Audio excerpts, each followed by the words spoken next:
You can't get any more out of touch than this. The Biden administration literally laughing at Americans struggling with inflation. Check out this ridiculous answer from Joe Biden's Energy Secretary. Watch.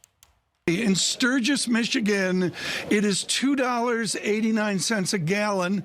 I guess that's better than in California. What is the Granholm plan to increase oil production in America?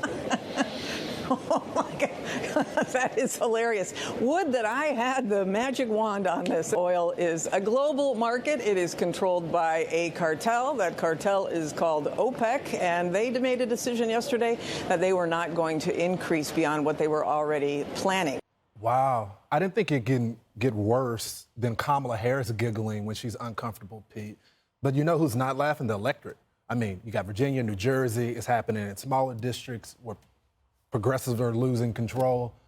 Americans are really fed up on this issue. Yeah, that reminds me of Obama talking about the magic wand as well, which didn't come back to him either. I mean, what Joe Biden did when the elections, right before the elections in Virginia and New Jersey, was completely emblematic of the disconnect you're talking about, Lawrence. Yeah. He's over in Glasgow, he's over in Italy talking about climate change and emissions, while people on the campaign trail are talking about curriculum in schools, inflation, our border, a retreat in Afghanistan, all the things that pertain to their lives and our nation's honor. They're protesting at Joe Manchin, save my life. I'm about to die because of climate change. And they're listening to those things. In this particular case, they listen so much that they undercut our own energy independence at home and then laugh and say, well, it's a cartel in OPEC and we need to beg them for more oil. What do you want me to do? What do you want me to do? Not cancel our pipelines, not crush our ability to create domestic opportunities here at home. So the only one laughing is us at them with the sheer incompetence they've had so far in handling this. Yeah, but Dagan, there's a message coming out of the White House and the Democratic Party at large is that nothing is happening. They're doing well. It's not their fault. It's a demand issue. Every single issue, they are excelling, and the American people are rejecting them. So when are they going to get a clue? They won't. I will say at this table what I said watching this, screaming it out loud in my office by myself, listening to the Energy Secretary. Is it too much to ask that the Secretary of Energy actually understands how the energy sector works and how energy production works? Is it too much to ask for her to give at least a small, cold damn about the suffering that all Americans are facing as they try to say, oh, do I eat spaghetti for dinner or do I buy a steak because I've got to fill up my car tomorrow morning? Let me just point this. What she said was totally disingenuous. The United States broke OPEC, broke the cartel. We became a net exporter of oil and oil products under President Trump. We became the world's swing producer. That means that we control the global price of oil because we had so much spare production capacity. So she's talking about OPEC controls the price. It's a global commodity. We control the price until you took a chainsaw, you and your liberal nuts, to one of our most valuable industries and took a chainsaw to our global security. You handed power to nations that hate us. And she can laugh about that, too. Jessica, should the president summons her to the Oval? He campaigned on president empathy. This doesn't seem very empathetic. It's not a good idea to laugh at voters. And you're laughing at voters also of your own party. It's 80% of America is upset about inflation right now. That's wide swaths, majorities of everyone, independents the most, alongside Republicans. But Democrats are feeling the heat, too, along with these prices.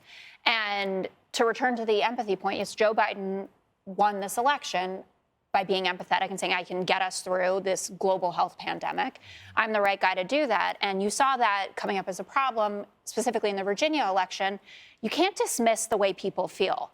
You have to keep talking to them. This was the same thing that they found over and over with getting people to take the vaccine. Don't tell them that they're an idiot because they don't want to take it. Explain the benefits of it. Explain the science of it, how much better your life will be, that you're going to be protecting those that you know and love.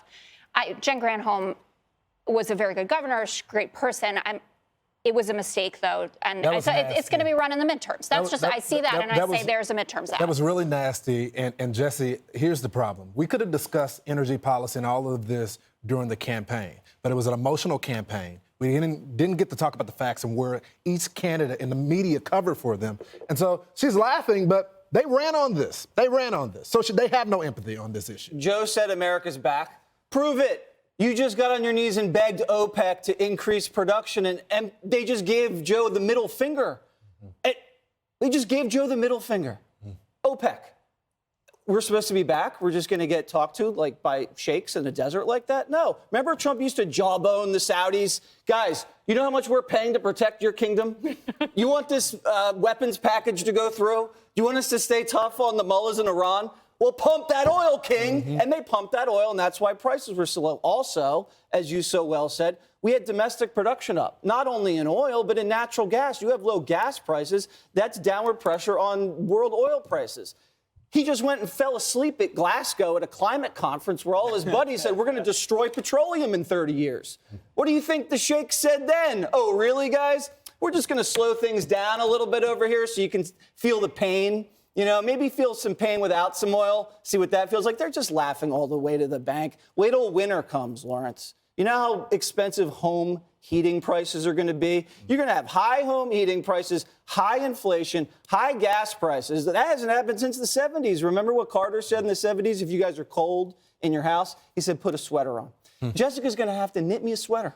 That's what I'll do for my maternity You're leave. gonna have to knit me I'll make 3 you so sweaters. many outfits. Okay, So I want you don't a sweater. have to pay more. I want a sweater. Hey, Sean Hannity here. Hey, click here to subscribe to Fox News YouTube page and catch our hottest interviews and most compelling analysis. You will not get it anywhere else.